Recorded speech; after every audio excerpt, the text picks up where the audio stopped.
好，我们现在在清迈，然后呢，这两对朋友也是刚好非常巧，这个时间也是开始了走上了自己 Multifier 的道路，然后现在又有缘遇到在清迈，我们就坐在这儿，然后呢，分别是从不同的地方来。我们这个也是在非常漂亮的一个清迈的，我们很喜欢的一个地方，希望大家能够在这种美好的环境里面进行一次美好的思想的碰撞。你们是从国内成都来，对不对？对。然后这对是之前在美国一段时间，西雅图老乡。也是前西雅图人，然后呢，今年4月份刚结婚，然后小朋友大概15个月大。其实呢，年龄呢，你看我们有80后、90、94、95，对吧？大概是这个年龄。那其实这个是一个非常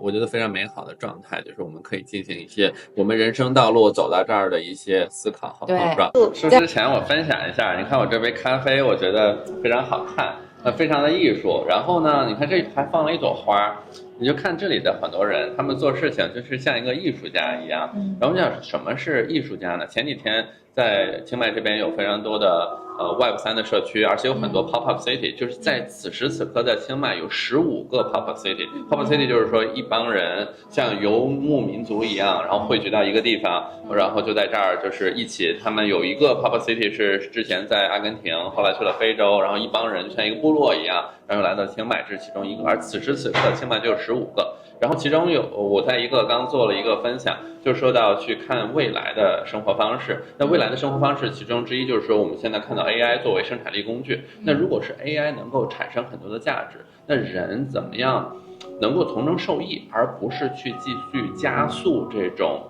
比如说消费主义。你看现在比如说人们花很多时间看的各种各样的 feed 啊 news feed 啊，或者是你刷的各种各样中国的有很多的小红书的这些 feed， 对吧？你看的这些其实都是推荐引擎，或者是 AI 对你的了解，甚至 AI 可能对我们的了解比我们自己还了解我们。然后这个时候呢，AI 越强大，它可能越去推动人们的思想往一个更极端的路线去走，因为你每天都在强化一种信息。那这个时候呢，我们前2天的一个 panel 在探讨的就是一种生活方式，用这种去中心化的方式呢，来定义人们的像股权一样，叫做 universal base equity， 就我们每一个人是70亿分之一人，我们就拥有70亿分之一的地球上的股份。那我们可以作为这一波地球人，可以使用空气，可以使用水，可以使用土地，就这是定义了我们一个在地球上的股份。然后呢，股份呢可以用这个有一个 universal base income， 然后也就是说 AI 或者是这种先进的生产力产生的价值，怎么样让它回馈给人，而不是说用更先进的工具，然后让人们使得工作起来，比如说快递小哥工作更辛苦了呀，或者是在湾区啊，在纽约、在香港工作的这些人越来越辛苦。而这就是中间的，就是 AI 让 AI 产生先进生产力，然后去中心化定义人们的生产关系。而人做什么呢？就是人就应该像艺术家一样生活，就是艺术家一样生活，就是你做一件事儿，就会为了喝咖啡，又欣赏一场画一幅画呀，然后这个艺术村里面就有很多人，有画画的，有做陶瓷的，有做杯子的，有做钥匙链的，就各种各样的。其实人就是在创造，这就是人和机器比起来最核心的价值。所以呢，就是我们其实现在，我觉得咱们6个人有点像 Friends 里的场景啊，6个人就有点像，其实都是走在艺术家的道路上。就艺术家不是说会唱歌，我唱歌很难听，不是说一定要会唱歌，不是一定是会画画，但是我会认为我就是艺术家，因为我不是在商业社会上去把我自己去做一个商业价值商品去出售我这一个人或者我的时间。所以我们现在就在像艺术家一样生活啊。好呀，那就先简单的介绍一下你们现在的此刻的状态，比如说 gap 了多久啦，或者我们其实叫 multifier， 因为我们觉得大家其实应该多次的 gap， 其实你们应该是人生的第一次 fire， 对不对？multifier 的第一次尝试，来说说看现在是什么阶段？我们先介绍吧。对，我们应该是2个人都是大概7月份离职，我们先把成都的房子出租出去，然后回一些现金流，让自己在路上没有那么焦虑。然后9月份的时候，我们先在国内先自驾走了一天。其实那一趟虽然不是很完美，但是给我们很多感受。10月份的话，相当于我们就来泰国了，然后先去了曼谷几天，然后现在到清迈大概有10来天、10多天。对，我们会一直待到12月份。就是说你们之前一直生活在西雅图多久？是15年，对，到24年，对，也差不多10年了，8、9年。然后刚刚搬到南加州，就主要是他辞完职之后，我们就趁这个机会搬去了一个就是想要去换一个地方生活。南加州主要是我们觉得雨季待的比较多了，想去一个比较有阳光的地方。对，还有一个原因就是在西雅图或者湾区这样的地方，人们的价值观相对会单一一点。在南加州的话，感觉大家的价值观会不一样，有些人可能会更多一点，想去看一下那边的人的生活的情况是怎样的。你旅行路线大概去了哪里？先去了台北，然后就这一趟就是想把东南亚先走一圈。因为小孩子还比较小，所以我觉得在东南亚的这个地方，他吵吵闹闹什么的，我们心理压力会比较小一点。然后选的地方也是偏 kids friendly 的地方，是台北，然后是马来西亚，对，然后接下来会去昆明，然后去成都，对，然后再回去。对，那你们的路线跟我们也有点一样，我们是准备就是也是先东南亚，因为会觉得性价比比较高，就是先性价比高的方式来确认自己到底适不适合这样的生活。然后我们也是下一站去马来西亚，再下一站我们是去巴厘岛，然后再回成都。好，那我们先来聊聊看你们是怎么样走上这一条路的，怎么开始做这个决定的，哪些因素？大家现在都在进入 Multifire 这个状态。然后其实我们前段时间就参加各种在清迈的这种比方说思想碰撞、思想沙龙，有一个观点我特别喜欢，他就是说现在其实我们是在一个第2次的文艺复兴，就是以前第1次的文艺复兴，其实当时人类的精神状态是非常压抑的，刚经历过中世纪的黑暗，然后人们突然觉得要觉醒，要去思考人本身的需求，或者说去欣赏人本身的美。然后现在呢，我们其实有一点像这种，只是说这一次的文艺复兴，它其实复兴的是当年几千年前古老的东方文明，比如说佛学，比如说道家。其实很多人都开始说我们用佛法去理解我们的需求，缓解我们的焦虑。然后道家也是，就是连西方人都开始去研究道、老子还有这些。所以我觉得其实大家6个人可能就是都已经在用身体力行的去在做这个复兴、文艺复兴的事情。然后我们用这种比如说原来的生活方式里面抽离出来，然后来一次尝试，其实是在做一次生活实验和社会实验，对吧？去寻找人生的可能性。我们就可以跟大家分享我们是怎么想到去走上这条文艺复兴之路，怎么去什么契机或者什么因素让你们做了这个要去第1次 Multifire 的这个决定。你先。什么契机呢？对于我们先是吗？好，我们先说。我听过Leon的版本，我没有听过你的版本。因为我老公想要 fire。直接这也是今天的很好的话题之一，就是2个人的价值观，就夫妻怎么样相处，然后这咱们也可以聊到。对，其实我觉得就是可能本身我当时是属于也是比较灵活的生活状态，因为我自从生小朋友以后，那个优先级也是先是花时间在就是家庭上面。我现在觉得就是其实吧，这个是人生阶段来说，可能有些人尝试了一下，发现自己并不是很喜欢，只是跟孩子相处，但是其实也是值得在一定阶段里面去做这件事情。然后我当年呢，可能就是在那之前在做创业的事情或者一些其他的事情，然后后来觉得我想要有小朋友的生活，所以就进入了一个比较灵活的生活方式，然后更多的是跟家庭。所以我那时候其实是可能跟你很像，我不需要担心我要不要辞职这个事儿，我不需要决定这个东西。然后当时本来想的说我们要去积累人生体验，就是想在湾区附近积累。后来就觉得那其实也可以把这个可能性扩大了，就变成了我们就是来一次 gap year。但是那时候其实等会儿我们可能可以聊到，就是其实心理准备是要做一段时间的，尤其是你可能不知道自己适不适合这条路，或者就是你可能觉得人生还这么长之后。经济其实是一个工具，就是还是要考虑这个现实层面的东西。但对于我们来说，我们就想到其实 Multifire 这个概念其实是推动了我们敢于迈出这一步，因为我们觉得不代表说我们在30几岁的时候就要为未来50年的这个经济做一个长远的打算。就是传统的 fire 就觉得你必须要赚到2点乘以你的消费能力，然后你才能够敢于去做 fire，所以我们当时就觉得说，那其实我们就先把它当做其中一次 fire，我们之后可能还会回到比如说某种工作场合，所以呢就比较容易做这个决定出来，然后就走上了这条路。然后在这条路走的时候，你会发现其实真的人生可能性非常多，然后人生的方式也很多，然后你是可以打开你的视野，交到很多志同道合同频的朋友，然后原来的计划也改变了。对，你们呢？你先说吧，我觉得我俩的不一样，不一样，对，你们进展还不一样，我俩进展完全不一样，两点完全不一样。对，你先说。我应该是我先辞职的，就是22年的时候，我们拿到绿卡的第二天，我就第二天就辞职，但其实你想了很久。是我不是想了很久，就是我有一个比较长的心路历程，是我觉得我之前一直是典型的就是亚洲人的一种思想，就是我是活在别人的价值观里面的。从小到大，他们就是说，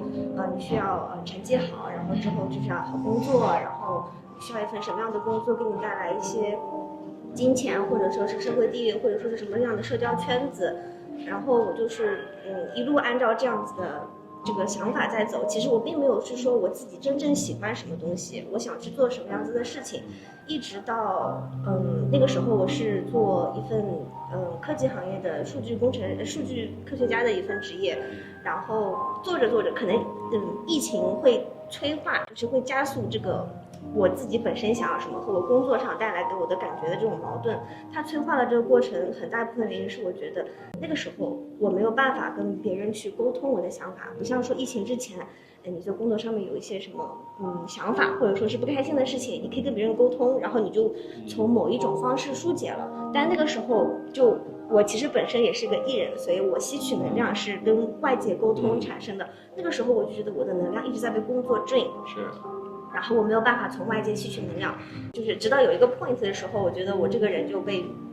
吸干了，对吸干了，对，然后我就开始包括工作上很多的就是东西会让我觉得我做这个工作到底有什么意义。本来说我给你这个数字，越来到后面我发现不是说我用一个什么样的模型给你这个数字是我帮助了你，而是说你需要什么数字，你只是利用我的身份给了你这个数字，那我觉得我可能就没有这么多的真正的价值，就是我会 question 它的真正的这个意义在哪里。对，这个呢翻译一下，在科技行业就是你可以去探索用户需要什么，你也可以反过来，就是首先呢，科技公司啊有这种一些领导力规则，比如说吧，就是我总是说的要对的，比如说呢，作为有的领导者啊，就是不好的例子，就是我先说这个方向是对的，然后反向的来求证，找数据来看，来佐证我的数据是对的，然后这个方案是对的，所以在这个时候，我们是 data driven 的，对，然后来证明，你看不光是我说的，我主观上认为好，你看这些数据科学家都证明了，确实这其实呢不是一个很客观的方式，客观的方式应该是说我不做任何假设，所有的可能性都有，然后呢由数据科学家由这些做战略思考的人来去做探索，然后来去找到一条路。其实这个时候你觉得就是其实真正工作的价值也不是那么对，也不是那么重要了。然后其实我对钱本身的安全感也比较高。我也不知道这个就是我们俩好像就是这方面还挺不一样的，所以我觉得这份工作对我来说连钱的价值都没有的话，那我这份工作没有对我有任何意义。然后包括我那个时候突然就觉得那个时候读了一本书，就是我之前说月亮与六便士，我突然发现那个书里面的人他有一个很想要做的事情，他一生为了这个东西可以放弃所有的身份、金钱家庭，然后我就觉得我很羡慕他。那个时候我没有这样子的一个让我去奉献一生的一个事情，我就觉得我很可悲。那个时候就一下子就倒了，然后那个时候是一下子有个很严重的抑郁症。是怎么发现的呢？就是我当时的老板还比较好，因为他家里有人有这样的病史，所以其实他也不知道，我也不知道，我一直不觉得我这么一个乐观的人是会得这个病。后来他跟我说你去看一下精神科医生，然后我觉得一开始不是很相信，但是我还是去看了，看了之后其实第一反应还是很难接受自己得了这个病。但是就是发现的还比较早，就是干预的也比较早，然后那个时候他也不是很能理解这个，就他也不知道怎么样跟一个就是抑郁的人说话，但他也在学习，然后我也在学习，然后从那之后就，情绪上来了，对，然后后来就是因为缺身份，所以不能马上说是辞职，不然的话我就要离开美国。所以就是先请了一段时间病假，然后赶紧找了下一份工作，就比较轻松一点的，从这个环境当中脱离出来。然后也包括医生对我的帮助，我有好一点，但是就是一直在，还是会在思考我到底喜欢什么样的事情，但是始终没有找到答案。但是就是随着时间的推移，我觉得 that's okay， 就是这个东西可能很多人要花一辈子去找，很多人可能一辈子都没有一个你真的是放弃生命要热爱的事情，但是就是都是可以接受的。所以就是故事到最后就是拿到绿卡第二天我就跟老板辞职了。其实作为老公来说，就是你怎么样去跟就是在亲密关系里面本身相处就有很多的挑战，这个时候跟有一定心理挑战、有一定心理需求去照顾的另外亲密关系中的另外一半，其实有很多额外的挑战。对，其实我是不太能理解，我是 I 人，非常理性的一个人。从逻辑的角度，我是无法理解，就是为什么你掉进一个井里面，你爬不出来。他跟我描述的场景就是我在井里面，然后我看着窗外有一条路，但是我上不去，我永远都上不去，我不理解为什么上不去然后我们因此有过几个讨论，然后讨论出的结果，我感受到就是其实有些时候放弃思考是一件很好的事情不需要去疑问，你只要支持他就好了。作为老公的话，就是你做任何的事情我支持你，然后你想要做什么我支持你就好了。我觉得这是我当时的一个一个思路。然后他确实离开这个工作环境之后当然 financially 是不 make sense 他离开这个工作环境之后，因为他有一些操作都没有做，就比如说 FMLA 这种东西，对吧但是能拿的钱他顾不上，管不了那么多。真正有抑郁症的人不会想这种东西，对，就像我这种没有你拿了我的钱对，我这么认为。对就这种情况下的话，就是支持他。我其实不理解，但是支持他。然后他辞完职之后，确实整个人的精神状态有一个非常大的一个改变，容光焕发，容光焕发的改变。所以确实就是这种环境对人是有很大的一个影响。当我们不知道自己想要是什么的时候，先发现如果自己已经处于一个你不想要的状态，就从那个状态环境出来。像你说的，你在那个环境里面感觉每天的能量被榨干，这个时候就是先把自己从这个不适合自己的环境中跳出来，慢慢就发现适合自己的了。但是在那之前你还是会想说，我真的要离开这样一份工作吗？因为我觉得离开真的是一件蛮难的事情，你只有等离开之后你再说，我觉得很轻松很简单。对，因为对他来说，可能他金钱的那个安全感非常的高，对他来说金钱的 ROI 不是一个事情，但主要是不是因为那个时候我要说那个时候，因为他跳槽，对我跳槽拿了一个很高的 package，那个时候我就跟医生说，我的老公跳槽涨的薪比我的薪水还高，那我觉得我的工作是没有任何意义的。他就跟我说了一句话，他说你老公的这个跳槽的这个事情是一个双刃剑，对家庭来说是好事，对你来说可能不是。为什么不是呢？就是我觉得他跳槽那个涨的薪比我的薪水要高，本来的薪水要高，那我觉得可能我没有工作的话，我们家可是就是照样的那个运行。对，因为你在工作当中找不到意义的时候，你就会把金钱当成你的意义，然后那个时候金钱就失去意义了。这是非常典型的科技行业的从业者，他对自己的工作都觉得对于用户没有创造价值，就是在找活干，在创造工作来去招更多的人来去干。这个时候就觉得自己工作没有意义，就把意义赋予于金钱上，就在比较package变得更多了呀。这也是一个非常典型的在硅谷人们讨论的话题。所以那个时候金钱就也没有意义。